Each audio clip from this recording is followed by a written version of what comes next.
आज हम बात करेंगे सूत्र 21 में निर्वासनो निरालंबः स्वच्छंदो मुक्तबंधनः क्षिप्तः संसारवातेन चेष्टते शुष्क पर्णवत्। ज्ञानी पुरुष वासना रहित होकर सभी प्रकार के आलंबनों से रहित होकर अपनी इच्छानुसार व्यवहार करने वाला तथा सभी बंधनों से मुक्त हुआ संसार रूपी वायु से प्रेरित होकर सूखे हुए पत्ते के समान आचरण करता है। अर्थात वायु जिस तरफ पत्ते को ले जाती है वह उसी दिशा में चल देता है बिना किसी वासना के। इसका अर्थ ये है, जो मनुष्य ज्ञान को प्राप्त हो गया, जिसने वास्तविक स्वरूप को जान लिया, जिसे संपूर्ण संसार आत्मस्वरूप ज्ञात होने लग गया, वह वासनाहीन हो जाता है। संसार तथा मोक्ष की प्राप्ति वासना भी नहीं रहती। इस कारण वह किसी भी वस्तु की आकांक्षा नहीं करता। वह आश्रय रहित हो जाता है। सहारा असहाय को चाहिए, जबकि ज्ञानी असहाय नहीं रहता। वह अपनी इच्छा के अनुसार चलता है, किसी के दबाव में आकर कोई कार्य नहीं करता, अपितु स्वविवेक से करता है। आशा से रहित व्यक्ति ही अपने स्वभाव के अनुसार व्यवहार करने वाला हो सकता है। जिससे अपेक्षा होती है वह उसी से बंध हो जाता है। घर, गृहस्थी, धन, मान, सम्मान, प्रतिष्ठा से उम्मीदें होती हैं, जिसके कारण मनुष्य इनसे स्वतः ही बंध जाता है। इन्हें मनुष्य को अपने बंधन में बांधने की आवश्यकता नहीं पड़ती। यदि सभी आशाओं का त्याग कर दिया जाए तो वह स्वच्छंद हो सकता है, बंधन से रहित हो सकता है। महर्षि अष्टावक्र कहते हैं कि ऐसा ज्ञानी जगत रूपी वायु के द्वारा प्रेरित होकर सूखे पत्ते की भांति आचरण करता है। जिस प्रकार सूखे पत्ते की कोई वासना कामना नहीं होती, उसे जिधर की तरफ हवा ले जाए उधर की तरफ चल देता है, वैसे ही ज्ञानी भी अपने आग्रह का परित्याग करके प्रकृति रूपी वायु के द्वारा प्रेरित होकर कार्य करता है। सूत्र 22 है, असंसारस्य तु क्वापि न हर्षो न विषादता सशीलमना नित्यम विदेह इव राजते। असंसारी ज्ञानी को न तो कभी खुशी होती है और न ही दुख। वह शांत चित्त वाला तो सदैव विदेह की अवस्था में शोभित होता है। मनुष्य का संसार बाहर नहीं होता, उसकी भीतरी वासनाएं, कामनाएं, इच्छाएं, आकांक्षाएं, अपेक्षाएं ही उसका संपूर्ण जगत होता है। इन्हीं के द्वारा वह बाह्य जगत को दिख रहा है और इन्हीं के कारण उसे हर्ष, खुशी, दुखी की अनुभूति होती है। अगर वह भीतरी जगत नष्ट हो जाए तो वह शांत मन वाला होकर विदेह की तरह सुशोभित होता है। ऐसा ज्ञानी ही असंसारी कहलाता है, अर्थात संसार से जो मुक्त हो। सूत्र 23 है, कुत्रापि न जिहा अस्ति आशा वापि न कुत्रचित् आत्मा रामस्य धीरस्य शीतल आच्छतरात्मनः। आत्मा में रमण करने वाले तथा शीतल और निर्मल चित्त वाले धैर्यवान पुरुष की न कहीं त्याग की इच्छा होती है और न ही ग्रहण करने की आशा होती है। जैसे एक हिरण भागता आ रहा था वर्षों से, उसे ऐसा प्रतीत हो रहा था सुगंधी कहीं बाहर से आ रही है। जहाँ से उसे सुगंधी के आने का भ्रम होता वह उसे पकड़ने का प्रयास करता। उसे पकड़ने के लिए भागता दौड़ता, परंतु वह निराश होता। उसे यह लगता है कि गलत सोचा, इसलिए उसे छोड़ देता, फिर नया कुछ पकड़ लेता। इस पकड़ने छोड़ने का आशा निराशा का खेल तब तक चलता रहा जब तक उसे सुगंधी के स्रोत के बारे में ज्ञान नहीं हो गया। और जैसे स्रोत मिला वह आंखें मूंद कर बैठ गया। महसूस किया अब उसे न ही कुछ प्राप्त करना था न ही कुछ त्यागना था। यही स्थिति का वर्णन किया गया है। अज्ञानी मनुष्य धन, पद, स्त्री, पुत्रादि, यश, मान, सम्मान, पद, प्रतिष्ठा आदि में रमण करता है। इन्हीं में वह सुख, हर्ष का अनुभव करता है, परंतु यह सुख दूसरों से प्राप्त होने वाला सुख होता है, जिसे दूसरे जब मन चाहे छीन भी सकते हैं, क्योंकि दूसरों का कोई भरोसा नहीं होता। जैसे मनुष्य दूसरों से सुख प्राप्त करने की चाह रखता है, वैसे ही दूसरे भी उससे सुख प्राप्त करने की चाह रखते हैं, परंतु ले तो सब लोग लेते हैं, लेकिन देना कोई नहीं चाहता, इसलिए लड़ाई झगड़ा शुरू हो जाता है, छीना झपटी शुरू हो जाता है, जिससे दुख और क्लेश की प्राप्ति होता है। दूसरों के द्वारा दिए गए सुख पर आधारित होना ही गुलामी होता है। मनुष्य सुख प्राप्त करने की इच्छा से उसमें बंध जाता है। इसलिए ज्ञानी ऐसे सुख को मिथ्या तथा बंधन बतलाते हैं जो छीना जा सकता है। थोड़ा सा लाभ प्राप्त करने की लालच में मनुष्य स्वयं को दूसरों के हाथों बेच दे, इससे ज्यादा मानवता का अपमान किया हो सकता है। इसलिए ज्ञानी मनुष्य इच्छा मात्र का ही परित्याग कर देते हैं, न त्याग की कामना करता है और न ही ग्रहण की। वह केवल आत्मा में ही रमण करता है। उसका चित्त शीतल तथा निर्मल होता है। उसके चित्त में किसी प्रकार का ताप नहीं होता, उसका चित्त निर्मल होता है, उसमें सब कुछ आर पार नजर आता है। तभी तो वह स्वयं को देख पाता है, तभी प्राप्त होता है उसे आनंद का स्रोत। इस प्रकार वह निर्मल चित्त वाला होकर शाश्वत सुख का योग करता है, भोग करता है। सूत्र 24 है। प्रकृत्या शून्यचित्तस्य कुर्वतो अस्य यदृच्छया प्राकृतस्यैव धीरस्य न मानो नावमानता। इसका मतलब है, प्राकृतिक रूप से शून्यचित्त वाला धैर्यवान पुरुष प्रारब्धवश अज्ञानी की तरह व्यवहार करता दिखाता है, परंतु वास्तव में न उसे सम्मान से कुछ लेना देना होता है और न ही असम्मान अपमान से। वह दोनों से ही परे होता है। मान एवं असम्मान की भावना अहंकार वश होती है। जिसके अंदर अहंकार जितना ज़्यादा रहेगा, उसके ऊपर मान अपमान का उतना असर ज़्यादा रहेगा। छोटे मनुष्य का अहंकार बहुत तीव्र होता है, इसलिए उनके सम्मुख हर पल मान सम्मान का प्रश्न बना रहता है, परंतु ज्ञानी सुनिश्चित वाला होता है, इसलिए समस्त कर्म सरल स्वभाव से करता है। उसके कोई भी कार्य मान अपमान को ध्यान में रखकर नहीं होते, क्योंकि वह न प्रशंसा प्राप्त करने की आशा करता है और न ही पुरस्कार प्राप्त करने की आशा करता है, और न अपमान से ही प्रभावित होता है, और उसके कर्म बच्चों की तरह दोष रहित होते हैं। सूत्र 25 है। कृतं देहन कर्मेदं न मया शुद्धरूपिणा इति चिंतानुरोधी सह कुर्वन्नपि करोति न। जो कुछ किया गया वह सब तो इस शरीर ने ही किया है, मैं शुद्ध स्वरूप तो कुछ भी नहीं करता। इस प्रकार की चिंता करने वाला करता हुआ भी कुछ नहीं करता है। इसके पहले सूत्र में सहजता के बारे में बतलाया गया है। सहजता सायास नहीं होती, अनायास होती है। यह ज्ञान का परिणाम होता है, इसलिए ज्ञान को शास्त्रों में परम पवित्र कहा गया है। ज्ञान का मतलब होता है सर्वस्व स्पष्ट दिखलाई पड़ना, भ्रम में घुल मिल जाना है। दृश्य जो जैसा होता है वह वैसा ही ज्ञान में दिखाई देता है, अर्थात ज्ञान में सब कुछ स्पष्ट रूप से दिखलाई पड़ता है। महर्षि अष्टावक्र कहते हैं कि चिंतन करने वाले तत्वज्ञानी शरीर तथा आत्मा के धर्मों को स्पष्ट रूप से दिखता है। इसी कारण वह कहता है कि करना शरीर का धर्म है और सब कुछ शरीर ही करता है। शुद्ध स्वरूप आत्मा कुछ भी नहीं करती, वह स्वयं भी आत्मरूप ही है, और जब आत्मा कुछ नहीं करती तो वह कुछ भी कैसे कर सकता है। शरीर करता है, वह नहीं करता। इस तरह शारीरिक दृष्टि से सब कुछ करता हुआ भी आत्मदृष्टिया सब कुछ नहीं करता। इसे वह स्वयं जानता है या फिर वो जो उसके समान होता है। सूत्र 26 है। अतत्वादि इव कुरुते न भवेत् अपि बालिशः जीवन्मुक्तः सुखी श्रीमान् संसरन् अपि शोभते। जीवन मुक्त उन सामान्य लोगों की भांति कर्म करता है जो कहता कुछ और करता कुछ और, तो वह अविवेकी नहीं होता है। यही कारण है कि वह सुखी सभी प्रकार से संतुष्ट हुआ इस संसार में रहकर भी सुशोभित होता है। ज्ञानी की पहचान हमेशा ज्ञान के द्वारा होती है, कर्म के द्वारा नहीं। मुक्ति भी ज्ञान के द्वारा ही मिलती है, कर्म करके कोई मुक्त नहीं हो सकता।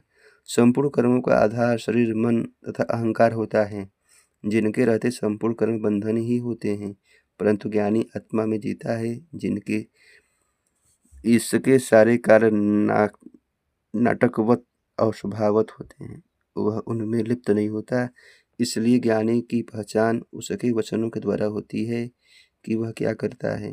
उसके वचन ही सत्य होते हैं, परंतु उसके कर्म उनसे अलग हो सकते हैं।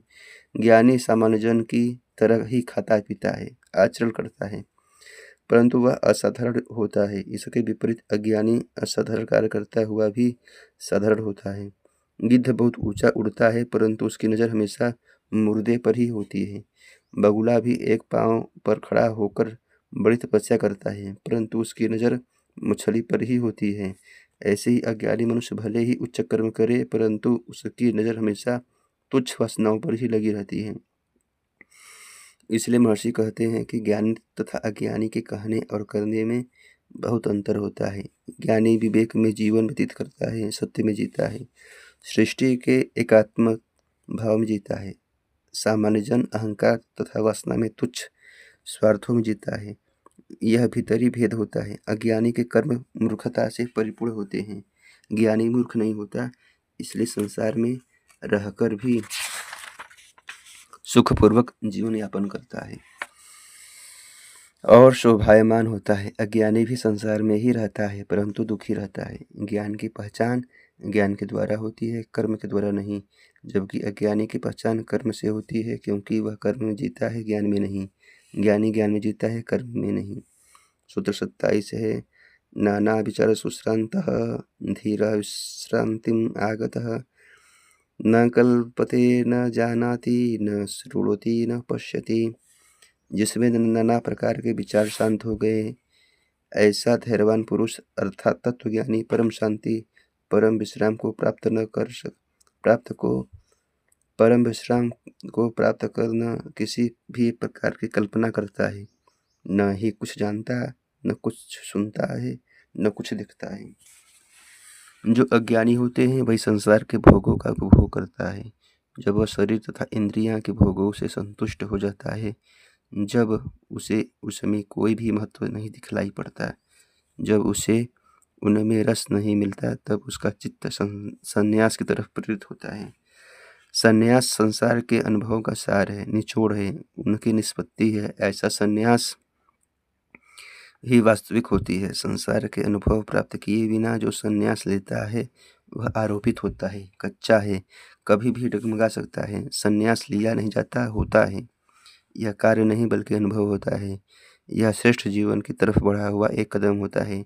ऐसा सन्यासी ही आत्मज्ञान को प्राप्त करने का अधिकारी होता है और वही परम शांति को उपलब्ध होता है। ऐसे ही बुद्धिजीवी विविध प्रकार के विचारों में उलझा रहता है। वह संसार, कर्म, भोग, आध्यात्म, ईश्वर, परमात्मा, आत्मा इत्यादि अनेक विषयों का अध्ययन, चिंतन और मनन करता है। अनेकानेक शास्त्रों का अध्ययन करता है, सत्संग करता है, ज्ञान गोष्ठियाँ करता है, सिद्ध महात्माओं के समीप जाकर तर्क वितर्क करता है, परंतु यह सब करके भी उसे शांति प्राप्त नहीं होती। वह इन विचारों में और अधिक उलझता ही जाता है। इनमें उसे सत्य का बोध नहीं होता, क्योंकि सत्य तो एक ही होता है, जबकि असत्य अनेक होता है। हर मनुष्य के अपने अपने झूठ होते हैं, क्योंकि असत्य व्यक्तिगत होते हैं, सत्य सबका एक ही होता है। इस पर किसी का व्यक्तिगत रूप से अधिकार नहीं होता और न ही उसका कोई दावेदार होता है। यही कारण है कि सत्य के संप्रदाय नहीं बनते। सभी संप्रदाय झूठ के ही होते हैं। संप्रदायों का आधार ही झूठ होता है। दावेदारी, अहंकार, क्षुद्रता, स्वार्थ इत्यादि।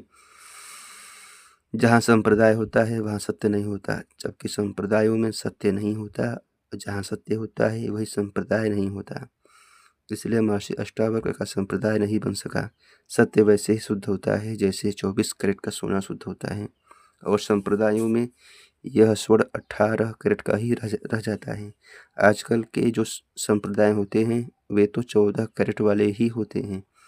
इतनी ज़्यादा मिलावट हो गई है कि सत्य में हिंदू, मुस्लिम, सिख, ईसाई, स्त्री, पुरुष, वेद, कुरान, धम्मपद, गीता का भेद होता ही नहीं।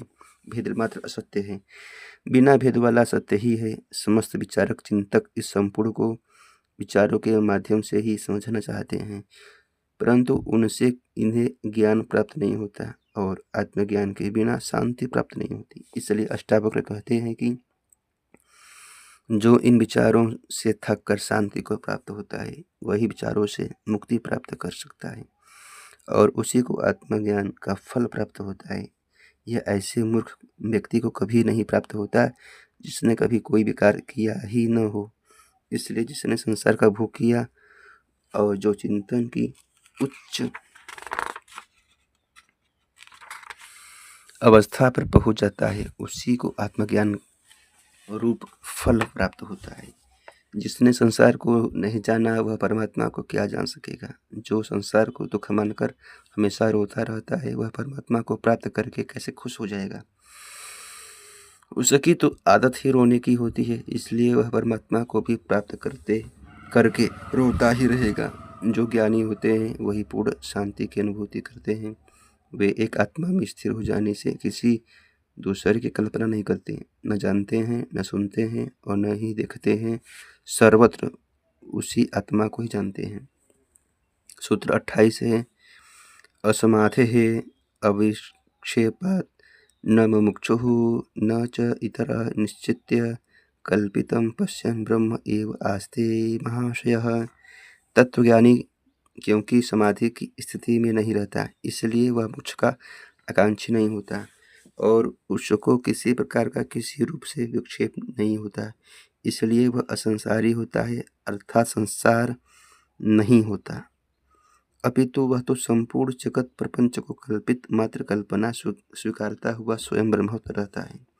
चित्त की वृत्तियों में से ही विक्षेप होता है।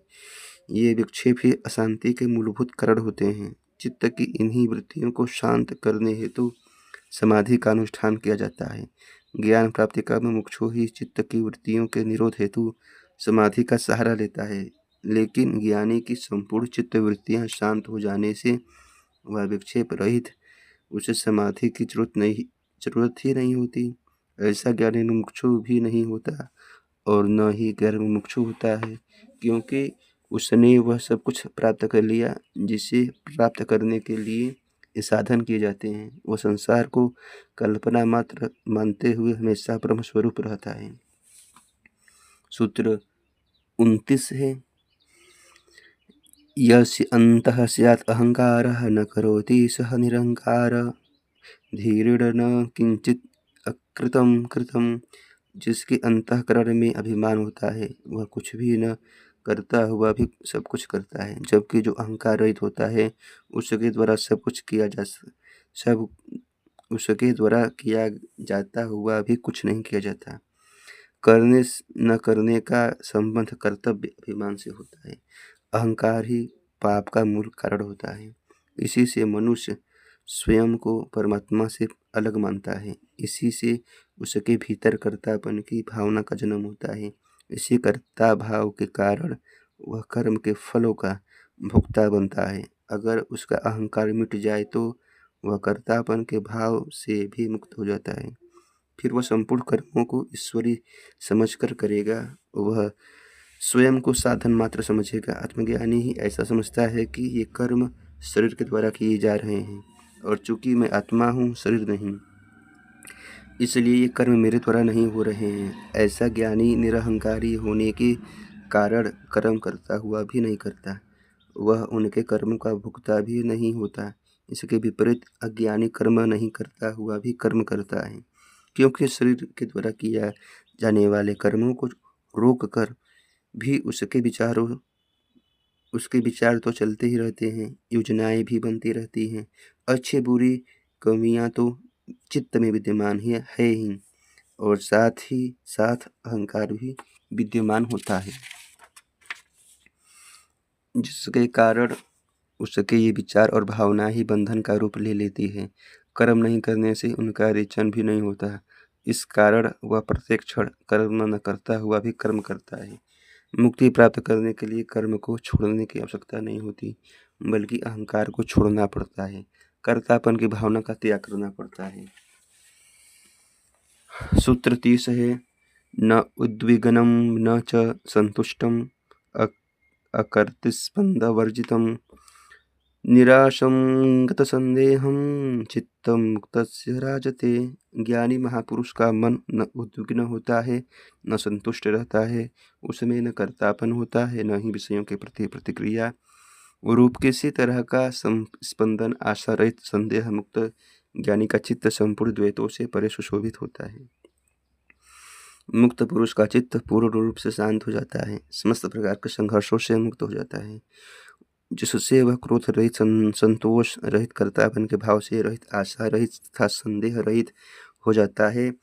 अब उसके संपूर्ण कार्य निश्चिंत, विवेकपूर्ण तथा स्वभाव के कारण होते हैं। अहंकार तथा चित्त की इच्छाओं के आवेश में आकर कोई कार्य नहीं करता, वह सारे कार्य करता हुआ भी अलिप्त तथा अछूता ही रहता है। ऐसा ज्ञानी ईश शोभित होता है।